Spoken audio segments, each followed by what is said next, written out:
பண்ணையெல்லாம் பொன் கொழிக்க செய்திடுவோம், அதில் பன்மடங்கு உற்பத்தியை பெருக்கிடுவோம். பண்ணையெல்லாம் பொன் கொழிக்க செய்திடுவோம், அதில் பன்மடங்கு உற்பத்தியை பெருக்கிடுவோம். உழவர் உலகம்.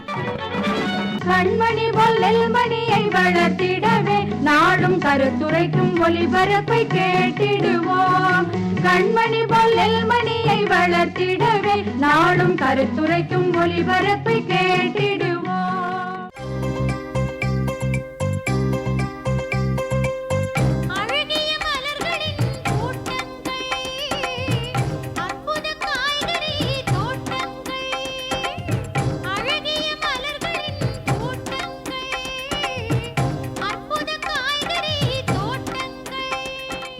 காய்கறி பயிர்கள் சாகுபடி தொடர் நிகழ்ச்சி.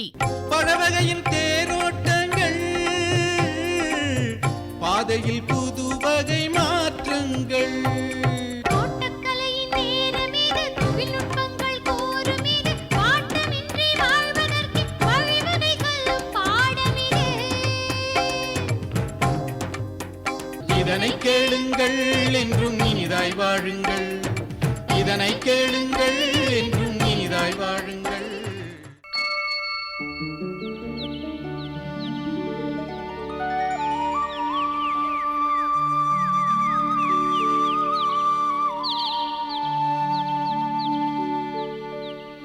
என்ன புள்ள மருதாணி, என்ன விசேஷம்? வகை வகையா காய்கறிகளை நறுக்கி வச்சிருக்க. அங்கிட்டு என்னடானா அடுப்புல பருப்பு பாயசம் கொதிச்சுக்கிட்டு இருக்கு. உன் பிள்ளைங்க மாவிளை தோரணம் எல்லாம் கட்டிக்கிட்டு இருக்காங்க. வீடே பார்க்க ஒரே களை கட்டி இருக்கே. வா முத்தழகு, வா வா, இப்படி உக்காரு. அது ஒன்றும் இல்லை பிள்ளை, ஊரில் இருந்து அண்ணன் அண்ணி குழந்தைங்க எல்லாரும் வீட்டுக்கு வராங்க. இன்னைக்கு என் அண்ணன் குழந்தைக்கு முதல் வருட பிறந்த நாள். அதை நம்ம வீட்டில் தான் கொண்டாடணும்னு எல்லாரும் விருப்பப்படுறாங்க. அதான் பிள்ளை இந்த வேலையெல்லாம் மும்முரமாக நடந்துக்கிட்டு இருக்கு. நல்ல வேலை, உன்னைய கூப்பிடணும்னு நினச்சேன், நீயே வந்துட்ட. பரவாயில்ல புள்ள, மாயாண்டி அண்ணன் வேலை விஷயமா வெளியூருக்கு போனா கூட சொந்த பந்தங்களோட சேர்ந்து பிள்ளையோட பிறந்த நாளை கொண்டாடணும்னு வராங்க பாரு. அதுதான் புள்ள நம்ம கிராமத்து மண்ணுக்கு இருக்கிற மகிமை. நிச்சயமா முத்தழகு, என் பிள்ளைகளுக்கு பேர் வச்சதுல இருந்து காது குத்து வரைக்கும் என் அண்ணன் இல்லாம ஒரு விழா நடக்காது. சரி சரி, நீ வந்ததுல இருந்து பேசிக்கிட்டே இருக்கேன். இருப்புள்ள, உனக்கு சாப்பிட பலகாரம் கொண்டாரேன். அட, என் கனவு நினைவாகுதே. என்ன புள்ள சொல்ற, கனவா? ஆமா மருதாணி, நேத்து தூங்கும்போது விதவிதமான பலகாரங்களை சாப்பிடுற மாதிரி கனவு கண்டேன். இப்ப எனக்கு நிஜமாவே பலகாரங்க கிடைக்குது. அதை தான் சொல்ல வந்தேன். ஓஹோ, அப்படியா? நான் கூட கனவு கண்ட முத்தழகு. என் தோழி வந்து எனக்கு வடை போட உளுத்தமாவை அரைச்சு கொடுப்பான்னு. இப்ப என் கனவும் நினைவாக போகுது. சரி முத்தழகு, இந்த உளுத்தம்பருப்பை கொஞ்சம் அரைச்சு கொடு. அது சரி, என் கனவு என்னவோ இனிப்பா இருந்துச்சு, உன் கனவு கொஞ்சம் கடினமால இருக்கு. சரி சரி, நானே வாயை கொடுத்து மாட்டிக்கிட்டேன். இனி தப்பிக்கவா முடியும்? வடமாவு தானே அரைச்சி கொடுக்கணும். கொடுப்புல அரைச்சி தரேன். ஏன் முத்தழகு, உன்கிட்ட ஒரு விஷயம் கேட்கணும்னு நினச்சிக்கிட்டு இருந்தேன். என்ன மருதாணி? உங்க அத்தை காய்கறி தோட்டம் போடுறதா சொன்னாங்களே, தோட்டம் அமைச்சிட்டாங்களா? இப்ப என்ன காய்கறி எல்லாம் விளையுது? அட இல்ல புள்ள, எந்த காய்கறிகளும் காய்க்கல. என்ன புள்ள சொல்ற, இல்லையா? தோட்டம் போட்டாதானே காய்கறிகளை பார்க்க முடியும். 2-3 மாசமா துள்ளி குதிச்சுக்கிட்டு இருந்தாங்க வேலைகளை ஆரம்பிக்க போறேன்னு. அவங்க சின்ன மகன் விவரம் தெரியாம என்ன வேலையை ஆரம்பிக்க போறீங்க, முதல்ல விவரத்தை தெரிஞ்சுக்கிட்டு பிறகு பார்க்கலாம்னு சொல்லிவிட்டாரு. அப்படியா புள்ள? ஆமா மருதாணி, அவர் சொன்னதை கேட்டதும் என் அத்தைக்கும் என்ன பண்றதுன்னு தெரியாம வேலைகளை அப்படியே விட்டுவிட்டாங்க. இங்க பாரு முத்தழகு, உங்க அத்தையோட மகிழ்ச்சிங்கிறது அவங்க விவசாயம் பார்க்கறதுல தான் இருக்குது. அதுக்கு நாம அவங்களுக்கு உதவியா இருக்கணும். அது சரி. ஏன் மருதாணி, இது என்ன ஒரு சாதாரண வேலையா சொல்லு? இங்க இருக்கிற பொருளை அங்க எடுத்து வைக்கணும், அங்க இருக்கிற பொருளை இங்க எடுத்து வைக்கணுங்கிறதுக்கு அம்புட்டும் முக்கியமான விவரங்களாச்சே. அதை எப்படி நாம தெரிஞ்சுக்கிறது? இங்க பாரு முத்தழகு, இப்படியெல்லாம் நாம சிரமப்படக்கூடாதுன்னு தான் நம்ம முன்னோர்கள் காலம் தொட்டு இன்னி வரைக்கும் நம்ம ரேடியோவில் விவசாயம் சார்ந்த நிகழ்ச்சிகளை காலகாலமாக ஒளிபரப்பிக்கிட்டு வராங்க. அதை கேட்டு தான் இன்னைக்கு பல விவசாயிங்க விவசாயத்தை சிறப்பாக செஞ்சுக்கிட்டு வராங்க. ஏன் நாங்களும் கைபேசி மூலமா ரேடியோ நிகழ்ச்சிகளை கேட்டுதான் விவசாய வேலைகளை பார்த்துக்கிட்டு வரோம். அப்படியா மருதாணி? இப்போ நிகழ்ச்சியை கேட்க முடியுமா? நிச்சயமா பிள்ளை, காய்கறி பயிர் சம்பந்தமான விவரங்களை இப்போ சொல்லுவாங்க. கவனமா கேட்டுக்கோ பிள்ளை. நிகழ்ச்சியை வைக்கிறேன்.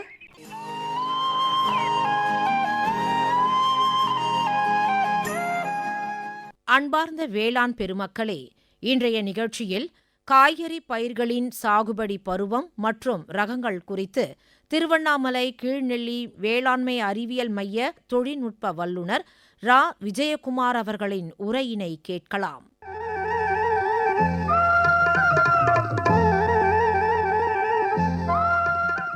அன்பார்ந்த விவசாயிகளே, பருவத்திற்கேற்ற பயிர் செய் என்ற பழமொழியின் அடிப்படையில் பயிர் செய்வதன் மூலம் அதிக மகசூல், பூச்சி தாக்குதல் மற்றும் இதர பிரச்சனைகள் போன்றவற்றை குறைத்து அதிக மகசூலை பெறலாம். பொதுவாக காய்கறி பருவமானது நமது தமிழ்நாட்டில் 2 பருவங்களில் பயிரிடப்படுகின்றன. பொதுவாக ஆடிப்பட்டம் மற்றும் தைப்பட்டம் என்ற 2 பருவங்களில் பயிரிடுவார்கள். ஆடிப்பட்டம் என்பது ஜூன், ஜூலை போன்ற மாதங்களில் பயிரிடப்படும் பருவமாகும். தைப்பட்டம் என்பது நவம்பர், டிசம்பர் போன்ற பருவங்களில் பயிரிடப்படும் பருவமாகும். இந்த பருவங்களில் பயிரிடுவதன் மூலம் நமக்கு அதிக மகசூல், நோய் குறைப்பு மற்றும் காய்பிடிக்கும் திறன் போன்றவை எல்லாம் அதிகமாக இருக்கும். பொதுவாக தமிழ்நாட்டில் வெப்பநிலையை பொறுத்து 3 மண்டலங்களாக பிரிக்கலாம். ஒன்று வெப்பமண்டல பகுதி, இன்னொன்று மித வெப்பமண்டல பகுதி, இன்னொன்று குளிர் பிரதேச பகுதி. நமது திருவண்ணாமலை மாவட்டமானது வெப்பமண்டல பகுதியில் அமைந்துள்ளது. இங்கு பயிரிடப்படும் காய்கறி பயிர்களானது 30 முதல் 32 டிகிரி செல்சியஸை தாங்கி வளரக்கூடிய தன்மை உள்ளது. பொதுவாக மண் பொறுத்தவரை வடிகால் வசதியுள்ள வண்டல் மண் மற்றும் செம்மண்ணானது நமது காய்கறி பயிரிடுவதற்கு மிக சிறந்ததாகும். களிமண்ணானது காய்கறி பயிரிடுவதற்கு ஏற்றதல்ல. என்னவென்றால் நமக்கு கொடுக்கும் தண்ணீர் மற்றும் உரங்களானது தக்க வைத்து கொள்ளும் தன்மை அதிகம் உள்ளதால் காய்கறி பயிர்களின் வேரானது அதிக அளவில் எடுத்துக்கொள்ள வாய்ப்பு மிகவும் குறைவு. அதனால் செம்மண் மற்றும் வடிகால் வசதியுள்ள வண்டல் மண்ணானது மிக சிறந்ததாகும். அதேபோன்று மண் அமில காரத்தன்மையானது 6 முதல் 7 அளவு இருந்தால் மிகச்சிறந்தது.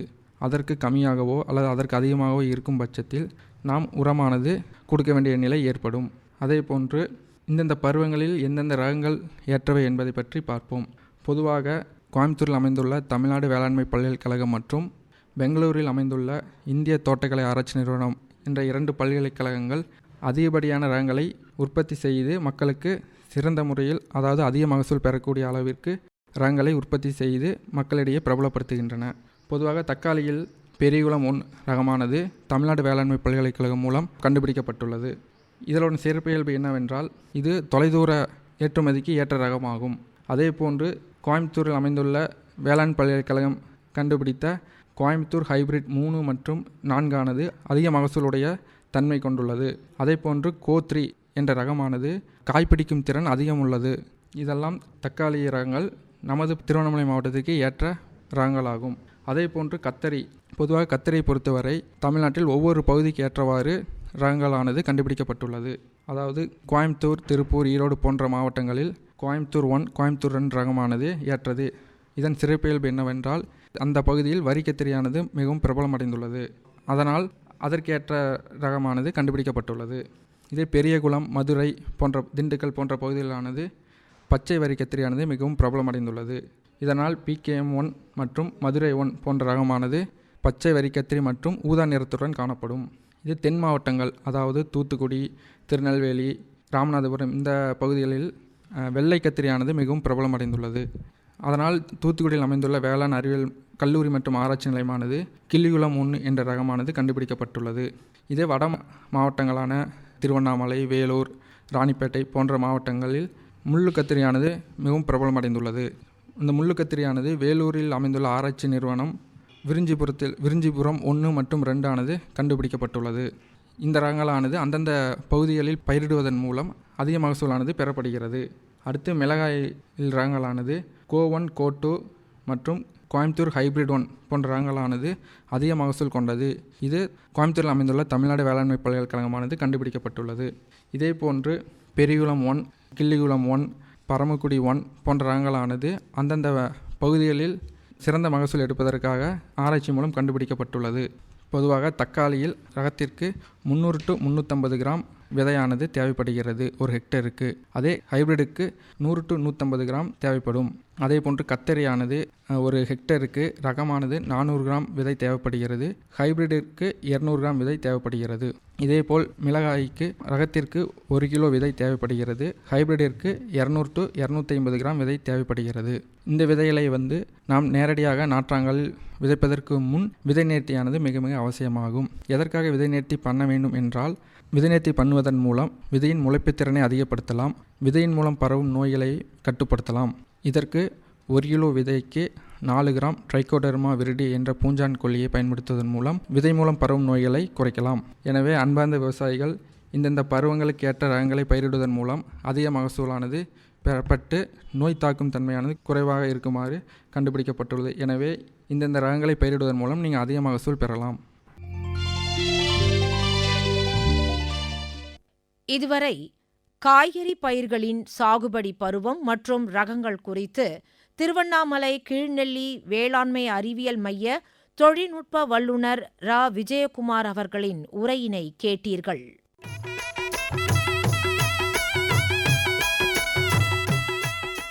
முத்தழகு, இவங்க சொன்ன விவரங்களை கேட்டியா? இப்போ உன் மனசுக்குள்ள இருந்த கேள்விகளுக்கு தெளிவான பதில் கிடைச்சிருக்குமே. காய்கறி சம்பந்தமா இவங்க சொன்ன ஒவ்வொரு விவரங்களும் ரொம்பவே பயனுள்ளதா இருந்துச்சு பிள்ளை. என் வீட்டை சுத்தி கொஞ்சம் இடம் இருக்கு. இப்படி இதோட மகத்துவம் தெரியாம இத்தனை நாளா சும்மாவே புல்லு முளைக்க விட்டுப்புட்டேன். அந்த புல்லெல்லாம் கொத்தி எடுத்து 4 விதைய விதைச்சிருந்தா இந்நேரம் சாப்பாட்டுக்கு காய்கறியை விளைஞ்சிருக்கும், கையில 4 காசும் மிச்சம் இருந்திருக்கும்.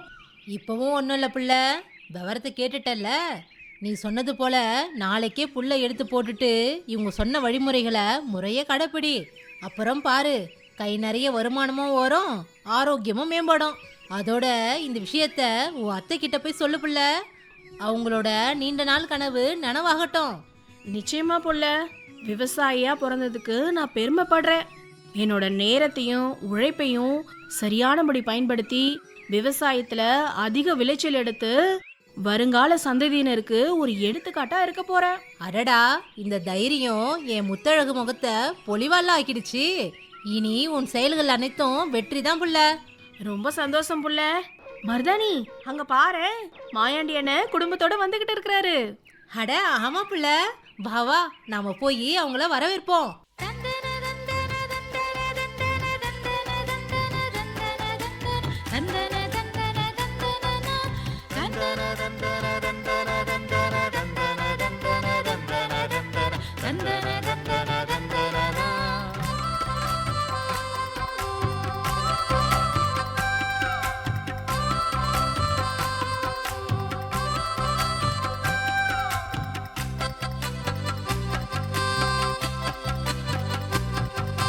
வானொலி கேட்கும் உழவர்களே, வளமாய் வாழுவோம் வாருங்கள். வானொலி கேட்கும் உழவர்களே,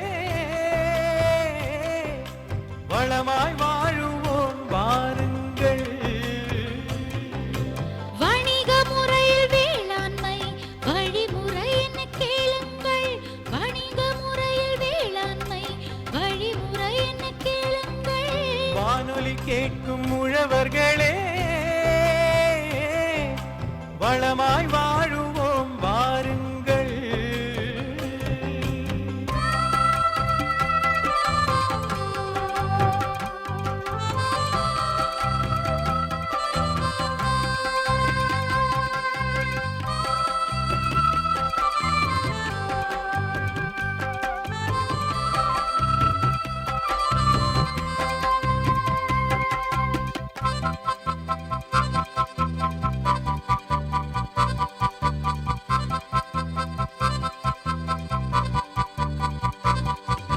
காய்கறியோடு கனி வகைகள் காசுகள் சேர்க்கும் புது மலர்கள். காய்கறியோடு கனி வகைகள் காசுகள் சேர்க்கும் புது மலர்கள். இன்னல் போக்கும் மூலிகைகள் இவையே நமக்கு புது பயிர்கள்.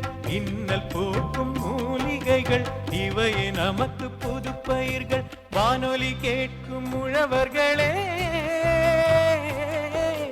வளமாய் வாழுவோம் வாருங்கள்.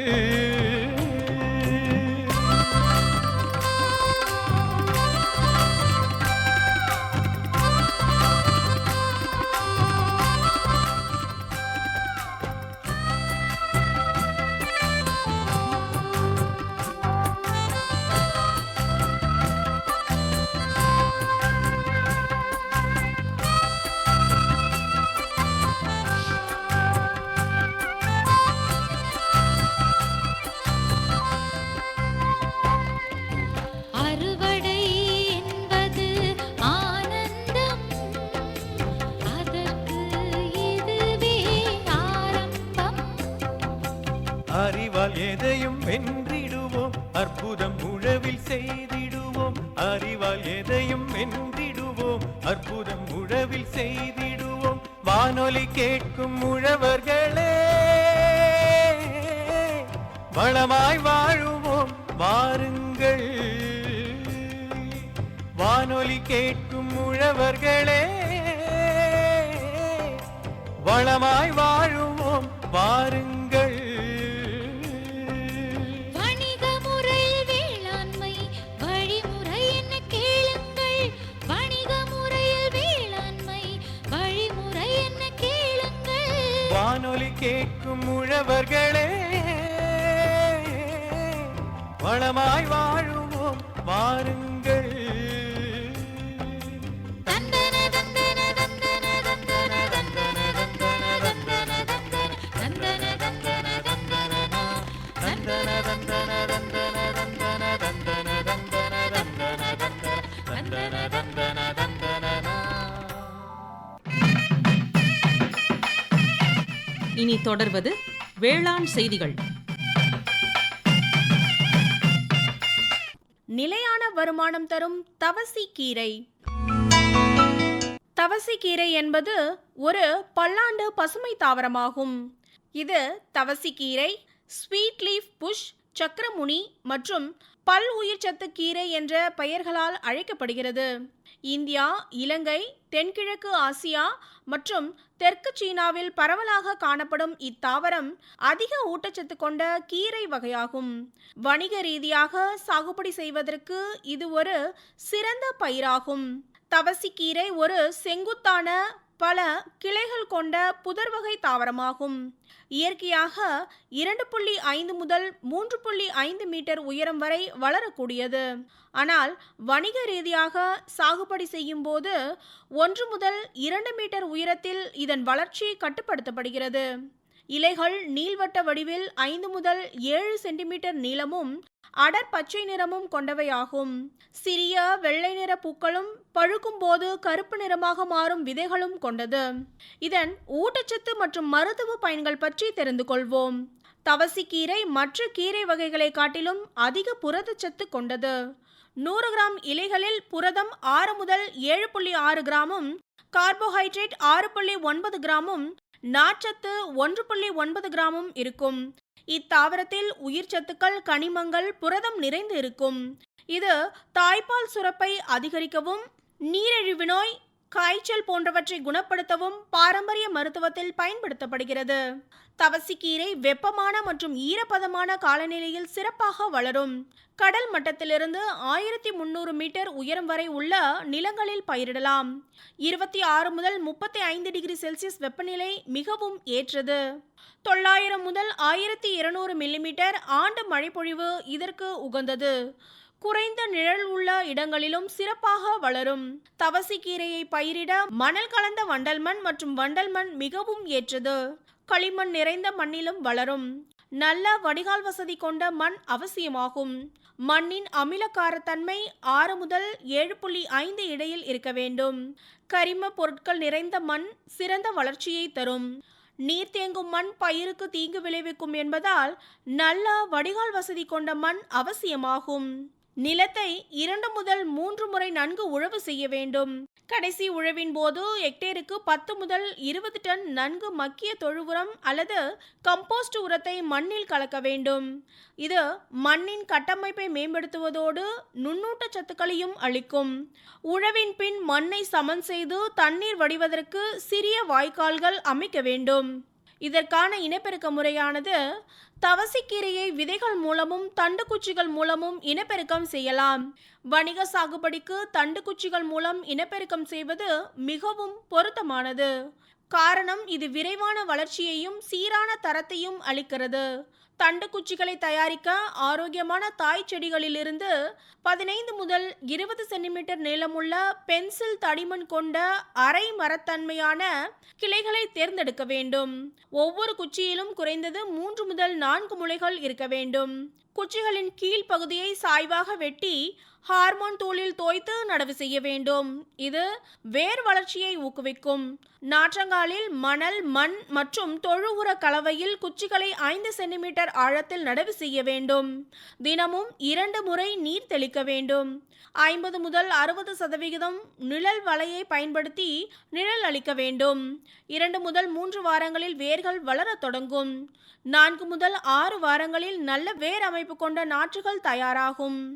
நடவு செய்வதற்கு காலையில் அல்லது மாலையில் மட்டுமே நாற்றுகளை நடவு செய்ய வேண்டும்.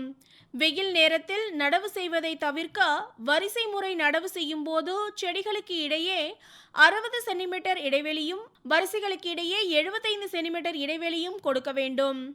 இந்த இடைவெளியில் ஒரு ஹெக்டேரில் சுமார் 22,000 செடிகளை நடலாம். நடவுக்கு பின் முதல் 2 வாரங்களுக்கு தினமும் அல்லது ஒரு நாள் விட்டு ஒரு நாள் நீர் பாய்ச்ச வேண்டும். பிறகு மண்ணின் ஈரப்பதத்தை பொறுத்து 3 முதல் 5 நாட்களுக்கு ஒரு முறை நீர் பாய்ச்சலாம். கோடை காலத்தில் 2 முதல் 3 நாட்களுக்கு ஒரு முறையும் மழையின் அடிப்படையிலும் நீர் பாய்ச்ச வேண்டும்.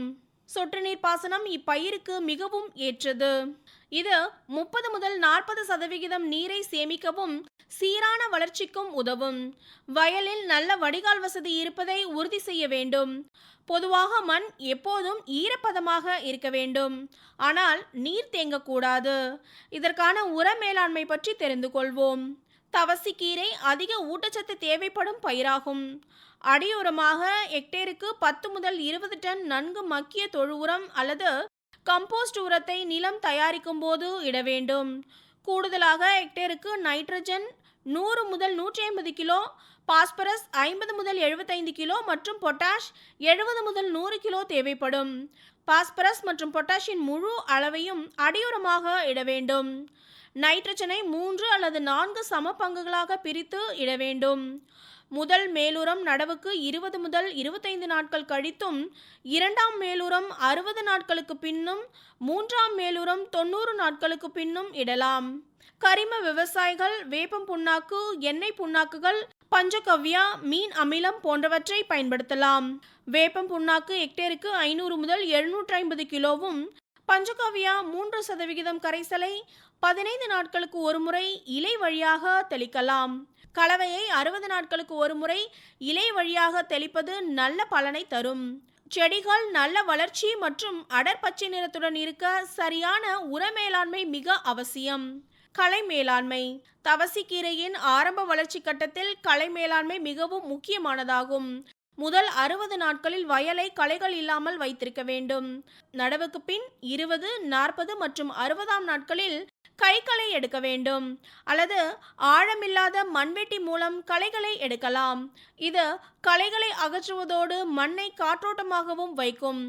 அடுத்ததாக பயிர் பராமரிப்பு பற்றி தெரிந்து கொள்வோம். செடிகள் 40 முதல் 45 சென்டிமீட்டர் உயரத்தை அடையும் போது முதல் முறை நுனி கிள்ளுதல் செய்ய வேண்டும். இது பக்க கிளைகள் வளர்வதை ஊக்குவித்து செடி செழிப்பாக வளர உதவும். அறுவடை செய்த பின் ஒவ்வொரு முறையும் செடிகளை 15 முதல் 20 சென்டிமீட்டர் உயரத்தில் வெட்டிவிட வேண்டும். இது புதிய தளிர்கள் முளைக்கவும் அதிக விளைச்சலை பெறவும் உதவும். செடிகள் மிக உயரமாக வளர்வதை தவிர்க்க ஆண்டிற்கு ஒரு முறை அல்லது 2 ஆண்டுகளுக்கு ஒரு முறை கடுமையாக வெட்டிவிடலாம். இது செடிகளை புத்துயிர் பெற வைக்கும். செடிகளின் சுற்றுப்புறத்தை சுத்தமாக வைத்திருக்க வேண்டும். வயலில் நல்ல காற்றோட்டம் இருப்பதை உறுதி செய்ய வேண்டும். பூச்சி மற்றும் நோய் மேலாண்மை பற்றி தெரிந்து கொள்வோம். தவசிக்கீரை பொதுவாக பூச்சி மற்றும் நோய்களால் அதிகம் பாதிக்கப்படாத பயிராகும். ஆனால் சில சமயங்களில் பூச்சி தாக்குதல் ஏற்படும். இலைகளை உண்ணும் கம்பளி பூச்சிகள், வெள்ளை ஈக்கள் மற்றும் அசுவினி தாக்குதல் ஏற்படும். கம்பளி பூச்சிகளை கைகளால் பிடித்து அழிக்கலாம் அல்லது வேப்ப எண்ணெய் கரைசலை தெளிக்கலாம். வெள்ளை ஈக்களுக்கு மஞ்சள் ஒட்டும் பொறிகளை வயலில் வைக்கலாம். கடுமையான தாக்குதல் இருந்தால் இமிடாக்ளோபிரிட் 0.3 மில்லி 1 லிட்டர் நீரில் கரைத்து தெளிக்கலாம். அதிகப்படியான ஈரப்பதம் இருக்கும் இடங்களில் வேறு அழுகல் மற்றும் தண்டு அழுகல் நோய் ஏற்படும். இதை தவிர்க்க நல்ல வடிகால் வசதி அவசியமாகும். நடவு செய்த 60 முதல் 75வது நாட்களில் முதல் அறுவடை தயாராகும். செடிகள் 50 முதல் 60 சென்டிமீட்டர் உயரத்தை அடையும் போது அறுவடை செய்யலாம். செடிகளின் மேல் பகுதியில் உள்ள 20 முதல் 30 சென்டிமீட்டர் மெல்லிய தண்டு மற்றும் இலைகளை கூர்மையான கத்தி அல்லது வாளால் வெட்டி எடுக்க வேண்டும். அறுவடை செய்யும் போது செடியில் குறைந்தது 15 முதல் 20 சென்டிமீட்டர் தண்டு மிச்சம் இருக்குமாறு பார்த்து கொள்ள வேண்டும். இது புதிய தளிர்கள் முளைக்க உதவும். முதல் அறுவடைக்கு பின் 25 முதல் 30 நாட்களுக்கு ஒரு முறை அறுவடை செய்யலாம். காலை அல்லது மாலை நேரங்களில் அறுவடை செய்வது நல்லது. வெயில் நேரத்தில் அறுவடை செய்தால் இலைகள் வாடிவிடும். தவசிக்கீரை வணிக ரீதியில் சாகுபடி செய்யும் விவசாயிகளுக்கு ஆண்டு முழுவதும் நிலையான வருமானம் தரும் லாபகரமான தொழிலாகும். குறைந்த முதலீடு, குறைந்த பராமரிப்பு, பூச்சிநோய் தாக்குதல் குறைவு, வேகமான வளர்ச்சி, அடிக்கடி அறுவடை செய்யும் வசதி, அதிக சந்தை தேவை மற்றும் நல்ல விலை ஆகியவை இதன் சிறப்பு அம்சங்களாகும். சரியான தொழில்நுட்பத்துடன் சாகுபடி செய்தால் சிறு மற்றும் குறு விவசாயிகளுக்கு இது சிறந்த வருமான மூலமாக இருக்கும். அங்கக முறையில் உற்பத்தி செய்வது அதிக லாபம் தரும்.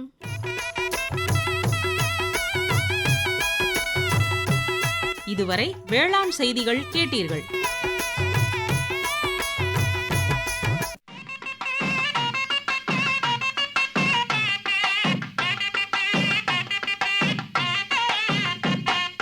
காலமெல்லாம் கழனியிலே வேர்வை சிந்துற விவசாயி சோலைக்குயில் பாடுறனே உனக்காக ஒரு சேதி. காலமெல்லாம் கழனியிலே வேர்வை சிந்துற விவசாயி சோலைக்குயில் பாடுறனே உனக்காக ஒரு சேதி. ஒருங்கிணைந்த பாதுகாப்பு உயர்வு தரும் கட்டுக்கோப்பு தெரிஞ்சுக்கிட்டு பயிர் செஞ்சா பெருகிடுமே மகசூலு. ஒருங்கிணைந்த பாதுகாப்பு உயர்வு தரும் கட்டுக்கோப்பு தெரிஞ்சுக்கிட்டு பயிர் செஞ்சா பெருகிடுமே மகசூல். காலமெல்லாம் கழனியிலே வேர்வை சிந்துற விவசாயி சோலைக்குயில் பாடுறனே உனக்காக ஒரு சேதி.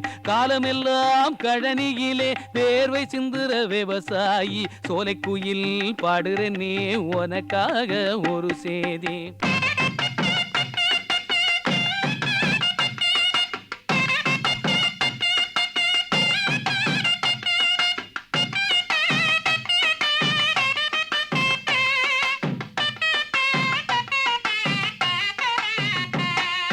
பக்குவமா வயல பார்த்து உழ வேணும், பக்குவமா வயல பார்த்து உழ வேணும். கூட்டு புழுவ கச்சிதமா பொறுக்கி எடுத்து களைய வேணும்.